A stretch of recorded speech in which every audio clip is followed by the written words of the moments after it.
Minasan, konbanwa. Balik kagabi nga 'to 'no, at nagkayayaan kami magpunta sa Kantaydan. Maglilibang lang kami saglit tsaka may plano rin kasi si Joshua na magtingin ng laptop. Bale ako, titignan ko na rin kung makabili tayo dito ng medyo mura na fishing rod. Kumbaga ano lang, canvas lang kaming dalawa ni Joshua. Tapos ano na rin, gala na rin, maglilibang na rin kami diyan. Kasi may palaruan diyan sa loob, mga claw machine. Subukan natin kung palarin tayo diyan. Bale ito nga, tumambay muna kami diyan. Kwentuhan lang ng konti. Kasi sila Joshua nagtitingin pa ng jacket diyan. Eto na nga, dumating sila at nagkayayaan na kami pumasok sa loob niyan para subukan yung claw machine. Kung papalarin tayo ron. Medyo mahirap din kasi laruin yun eh. Ayun, binidyoan nga tayo ni Joshua. Kaya lang ewan ko ba hindi tayo makakuha dito. Yung mga nihon dyan ang galing dito sa claw machine na to eh. Ang dami nga nilang bit-bit paglabas nila rito sa Kantaydan na to. Siguro sanayan lang din o may mga technique sila. Hindi natin malaman eh. Hindi tayo makakuha dyan. Sayang din yung niyan. Parang Pringles na maliliit. Dami sana niya, isang set yan. Kahit tigdadalawa kami dyan kung nakuha ko yan. Hindi ko na nga nabidyoan pero umuwi na rin kami. Kinabukasan nga eh nagpasama naman ako kay Pisang kasi may alam daw siyang bilihan ng fishing rod. Kaya tara, check natin to. Baka dito makabili tayo ng mga mura. Ang mahal kasi dun sa may Kantaydan. Alam mo yun, fishing rod pa lang. Ano na siya, nasa in na kagad siya. Wala pang reel yun. Tapos wala pang mga accessories. Di abono tayo. Kaya dito tayo magtingin. Baka makatiyempo tayo rito. Ang luwag nga nito at puro pang fishing lang talaga yung mga tinda nila. Di ko na nabidyoan pero nakapili na tayo ng fishing rod natin dyan. At niyaya nga ako ni Pisang na i-testing daw natin yon. Sabi ko bukas na para may dala ka ring fishing rod para dalawa tayo mag-fishing. Pero sabi niya, hindi, subukan lang natin. Gusto ko rin maglibang, sabi niya. O yun, sige. So ayun nga, sinet up ko na tong fishing rod na nabili natin. At susubukan na natin ngayon to. Na-excite nga ako. Tagal ko rin di nag-fishing eh. Huling nag-fishing ako sa Ordaneta pa noon nung bago ako mapunta rito sa Japan. At wala akong gano'ng mahuli. Tignan natin dito sa Japan kung makakatiyempo tayo rito, di ba? At alam nyo ba, pamailang namin nadala dyan is tinapay. Nagbaba sakali lang. So, ayun nga, unang hagis natin. Nagulat ako. Nakahuli tayo. Ang laking hito nito. Tignan nyo guys. Ang angas talaga. Ilog pa lang to. Paano kaya kung makapunta tayo talaga sa dagat? Mas marami siguro tayo mahuhuli. Ayan nyo, ang laki ng hito na yan. Oh. Kaya tuwan-tuwa ako dyan eh. Bali pagtapos ko makahuli, pinasubok ko naman si Pisang. Sabi ko, testing mo tong fishing rod ko. Baka makahuli ka rin. Sabi niya kasi sa akin, tambahin niya daw itong lugar na to. At kasama niya yung kaibigan niya rin na Vietnamese. Nagpipishing daw sila na madalas dito. At yun nga, tinapay nga lang daw minsan yung dala nila. Pero madalas, kapag kami pera daw siya, manok. Social yung yung pamain niya, manok. Kwento ko nga sa kanya nung nasa Pilipinas ako. Lang, malilit na hipon lang yung pamain natin. Pero nakakahuli din. Hindi nga lang ganun kalalaki. So yun, nakahuli nga rin siya. Pangalawang catch natin yan. Hindi ko alam kung anong klaseng isda to eh. Pero sabi niya masarap daw yan. Ayan.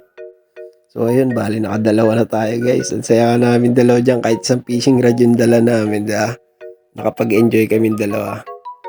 So ayun, nakahuli nga ulit siya sa pangatlong pagkakataon.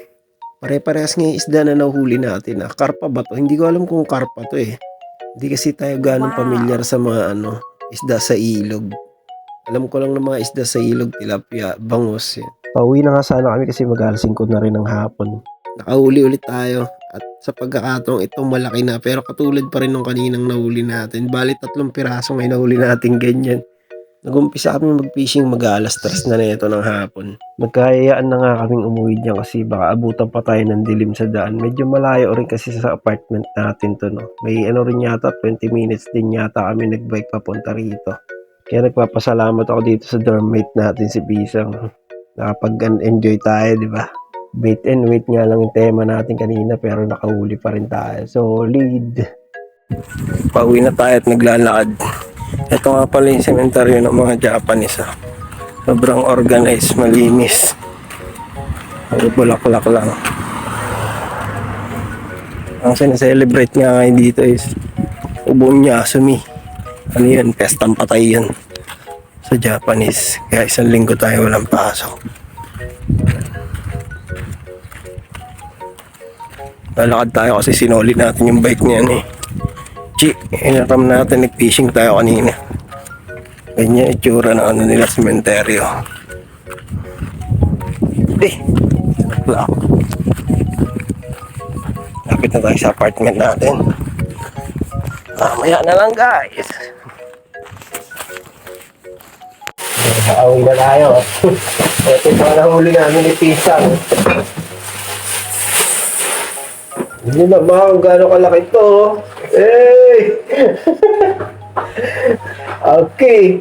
Ano to? Buhay pa oh. Hito.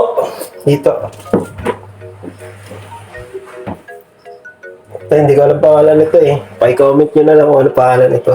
Bali 3 ganito. Isa. 2. Isang maliit. Linisin na natin to.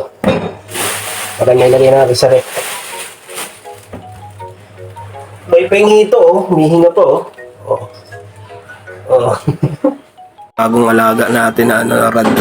Nakahuli yan ng 4 na malalaki. Ano lang yan, medium heavy. Tapos ang lure weight niya 10 to 30 grams. Tapos line 25 lb maximum.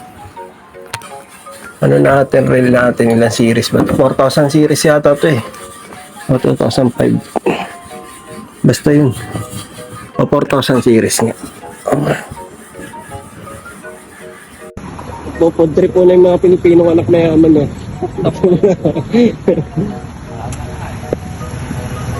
Makatingin naman tayo ng mga pagkain ng mga hapon. Guys. Deserve namin to eh. Sabi nila tambayan nila to eh. At seng-in lang mabubusog ka na raw dito. Solid nito yung pagkain dito. Kaya tara testing natin to. So eto nga guys, kinagabihan ni Yaya naman tayo nila Evan tsaka ni Joshua na mag food trip. Kasama din namin dyan si Chi. So ito, tara kain tayo. Ito daimas, panoorin nyo kami tumaba. Kasi ganito talaga yung mga trip namin pag magkakasama kami na itong 3 na to. Laging food trip. Tapos bukas may usapan na naman kami, kakain ulit kami sa apartment ko. Magluluto tayo ng hipon kasi maraming hipon ngayon si Chi. Bali hanggang dito na nga lang din to guys, video natin. Salamat sa panonood. Ito nga pala ang ating agency at ang ating school. Nandito na rin ang mga taong kailangan nyong hanapin para makapunta kayo dito sa Japan. Jikay made sayonara, sos de go sityo. Arigatou gozaimashita.